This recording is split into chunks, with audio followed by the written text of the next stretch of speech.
Onegai Shimais, tudo bem, guerreiro? Vamos dar continuidade então à aula do vídeo anterior. Então estávamos falando de o que é história, para que serve a história, quem escreve a história, e uma coisa que nós deixamos de falar foi sobre as divisões da história, como os historiadores passaram a dividir a história. Esse é um tema que, dependendo da cultura, é muito diversificado. Mas, como estamos aqui no Ocidente, vamos utilizar a divisão que vem sendo transmitida e que é aquela mesma divisão que você aprendeu na escola. Que a história está dividida em pré-história, história antiga, idade média, idade moderna e idade contemporânea. 5 classificações para a história. Na videoaula de hoje, vamos falar sobre a pré-história, ou, como eu gosto de dizer, das cavernas até as primeiras cidades. Para falar sobre a evolução do homem, nesse momento, a gente precisa entender um pouquinho quais são as teorias que existem acerca do surgimento do ser humano. Existem duas correntes principais. Existe a do criacionismo e a corrente do evolucionismo. A corrente criacionista é a mais antiga e é aquela que é baseada em conceitos religiosos, como a ideia de que um ser divino criou o homem. Dou um exemplo, por exemplo, os índios Waimiri Atroari, eles acreditam que Tupã cria o homem a partir do cupuaçu. Ou, por exemplo, os astecas, que têm a crença de que o homem foi modelado por seus deuses a partir da lama do fundo do rio. Ou ainda tradições mais conhecidas, como a dos gregos, onde Prometeu, junto com a ajuda da deusa Atena, teriam criado o ser humano. Então, todas essas teorias que se baseiam na ideia de que o homem foi criado a partir da intervenção divina estão dentro de um conjunto chamado de teorias criacionistas. Já o outro conjunto de teorias, essas a partir do século XIX, vão ter como pai delas Charles Darwin, né? E essas ideias, né, que partem do princípio da evolução vão ser chamadas de teorias evolucionistas. E existe um monte dessas teorias. Vamos lá falar um pouquinho de Darwin, que é no conjunto teórico ao qual o historiador vai se basear. Justamente em 1859, Charles Darwin vai publicar a sua obra, e esse livro ele provoca uma grande revolução no seu tempo, porque até o momento a única explicação que existia para o surgimento do ser humano, o surgimento das criaturas, era de que um ser divino criou o ser humano, ou as criaturas, o universo. Darwin ele vai partir já de um outro conceito. Ele vai escrever em seu livro Teoria da Evolução das Espécies que, ao longo do tempo, um mecanismo chamado de seleção natural teria auxiliado o ser humano na sua evolução, no seu desenvolvimento. E Darwin, na sua época, né, não foi muito bem compreendido pelos seus, até mesmo por cientistas que existiam naquele momento, e ele vai ser duramente perseguido, seu trabalho, mas ele dizia o seguinte sobre a sua obra. Ele disse o seguinte: vamos lançar uma luz sobre a origem do homem e a sua história. Isso é um dos trechos do livro de Darwin sobre a evolução das espécies.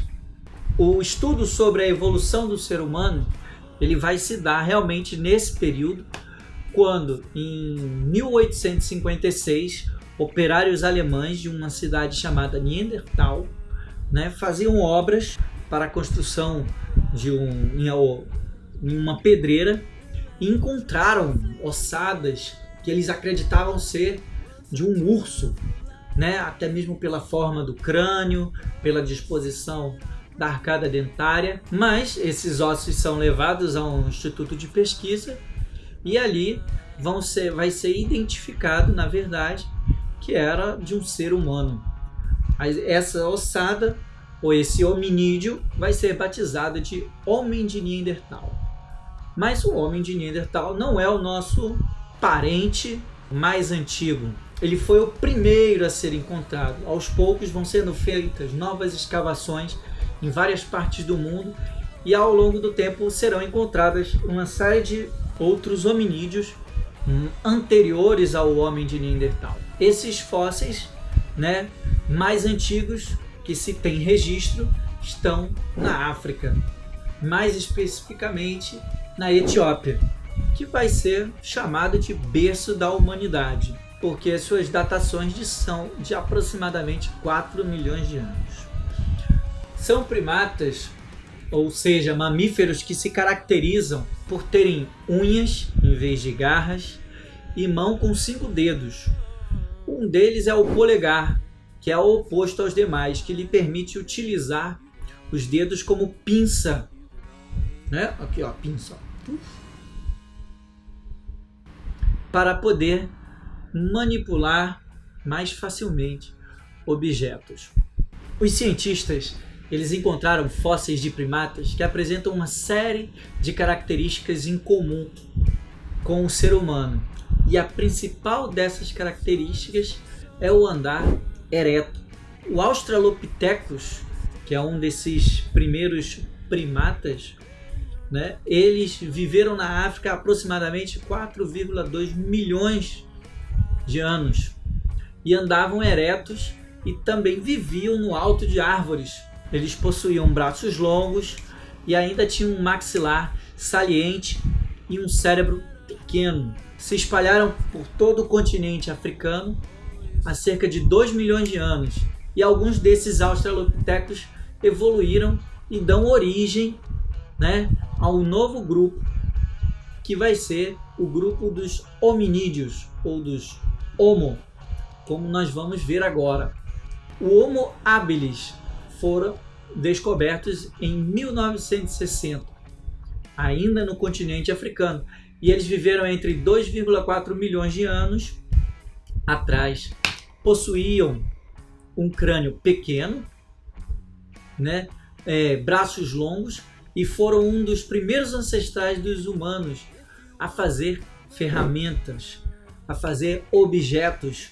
Por isso, dado o nome a eles de Homo habilis, porque tinham habilidade manual, né, de fazer pontas de flecha, machados de pedra e por aí. A terceira categoria são os Homo erectus, considerados os mais próximos ancestrais do ser humano. Eles viveram há aproximadamente 1,89 milhões de anos atrás, e uma das principais características do Homo erectus é o aumento do cérebro, é o crescimento. Eles têm um cérebro maior. Isso garante a eles uma capacidade mental maior e também uma capacidade de se organizarem para vivendo em bandos, passam a organizar tarefas e não só a aprimorar aquelas ferramentas elaboradas ainda de forma rústica pelos seus ancestrais, o Homo habilis. É o Homo erectus que vai aprender a dominar o fogo e com isso ele consegue se estabelecer em determinadas regiões. De que forma? Se aquecendo do frio, afugentando animais ferozes, mas também principalmente cozinhando os alimentos. São os primeiros hominídeos a migrarem, a saírem do continente africano, o Homo erectus. Os cientistas ainda não descobriram de qual ancestral o ser humano evoluiu, porém sabe-se que durante algum tempo esses seres humanos conviveram uns com os outros, como por exemplo o Homo de Neandertal, que conviveu com uma outra espécie que era a do Homo sapiens, que é aquela espécie de ser humano mais próxima da nossa, que somos conhecidos como os Homo sapiens sapiens. Mas vamos falar um pouquinho mais do Homo sapiens. Um dos diferenciais desse antepassado é o tamanho do cérebro. O cérebro cresceu um pouco mais. Nós ainda não ficamos com uma cabeça como a do Megamente, mas já temos um cérebro mais desenvolvido por volta de 28 mil anos atrás. E isso favorece principalmente o desenvolvimento de técnicas para a elaboração de ferramentas, a criação de armas para a caça e para a proteção, como por exemplo arco e flecha, anzóis, espadas, lanças, a utilização de peles para se proteger do frio, na criação de roupas, a elaboração de linhas e agulhas para a produção também de tecidos. Você pode lembrar daquela escadinha que tem, né? Na maioria dos livros tem uma escadinha que mostra justamente essas etapas do desenvolvimento do homem, partindo do Australopithecus até o Homo sapiens sapiens, nós, eu, você, caro guerreiro. Uma das características nesse período chamado de pré-história é justamente a vida nômade, onde esses primeiros grupos de seres humanos se deslocam principalmente em busca de alimento. Deslocavam-se de um lugar para o outro em busca de alimentos. Enquanto tinha frutas, raízes numa determinada região, estão se alimentando. Quando acabavam, normalmente, iam em busca de uma outra região onde tivessem abundância esses alimentos. Com o passar do tempo e com a elaboração de ferramentas, é claro, passam a caçar também pequenos animais, até chegarem a grandes animais como mamutes, bisões, ossadas que já foram encontradas em sítios arqueológicos desse tamanho. A vida nômade é mais um aspecto relacionado à pré-história. Nós precisamos lembrar que a vida nômade é caracterizada justamente pelo deslocamento desses pequenos grupos de hominídeos que têm origem na pré-história. Eles estão se deslocando justamente em busca de alimento, seja ele plantas, frutas e verduras, ou também de animais de pequeno ou médio porte para se alimentar. Com o passar do tempo, eles percebem que em alguns locais, depois de determinado tempo, as plantas voltavam a crescer, né? As raízes voltavam a surgirem e acabavam que retornando, né? Muitos sítios arqueológicos apresentam uma característica, né, cíclica em determinadas regiões. Eles ficavam durante um tempo numa região, depois migravam para outra, vinham para outra, e depois de determinado tempo voltavam para aquele primeiro ponto de partida. Esses grupos nômades eram constituídos basicamente de homens, mulheres, crianças e aproximadamente de 20 a 30 pessoas. Normalmente eram grupos coletivistas, tudo era para todos, compartilhavam de alguma maneira tudo aquilo que era coletado para alimentação, tudo aquilo que era caçado, tudo era dividido entre todos. Uma mudança significativa dentro da pré-história vai ser, então, a Revolução Neolítica ou a Revolução Agrícola, como pode aparecer em alguns livros. E o que foi a Revolução Agrícola, Lincoln? Você pode me perguntar. Foi justamente quando o ser humano passa a dominar a agricultura, e não somente a agricultura. Além de plantar, agora o homem também ele passa a criar os animais, passa a domesticar os animais em uma relação mútua às vezes, onde o homem alimenta o animal e depois o homem se alimenta desse animal. Depois de um tempo ele usa a pele do animal para a fabricação de roupas, tecidos. E isso é muito interessante porque isso dá origem a um outro estilo de vida. Enquanto que durante a pré-história vai haver um predomínio da vida nômade, a um certo momento, com a Revolução Agrícola, ou Revolução Neolítica, a gente tem o surgimento da vida sedentária, que vai estabelecer as primeiras aldeias, né? Vai fixar o homem à terra, como eu costumo dizer para os meus alunos. O homem agora vai ficar parado em algum lugar. Ele se fixa normalmente às margens de rios, onde facilita a criação de animais e a produção agrícola. Com o passar do tempo, claro, essas pequenas aldeias vão crescendo, o número de habitantes vai aumentando, e aí nós temos o surgimento das primeiras cidades, as primeiras civilizações. Até mesmo porque cada vez que cresce a cidade, ou que cresce esse grupo, né, as tarefas vão se definindo, vai se organizando melhor, e por volta do ano 8000 antes de Cristo, né, a gente vai ter aí o surgimento das primeiras cidades, das primeiras civilizações. Então, meu amigo, meu querido guerreiro, não esqueça então de curtir e compartilhar essa nossa aula e se inscrever no canal para receber o aviso das próximas videoaulas.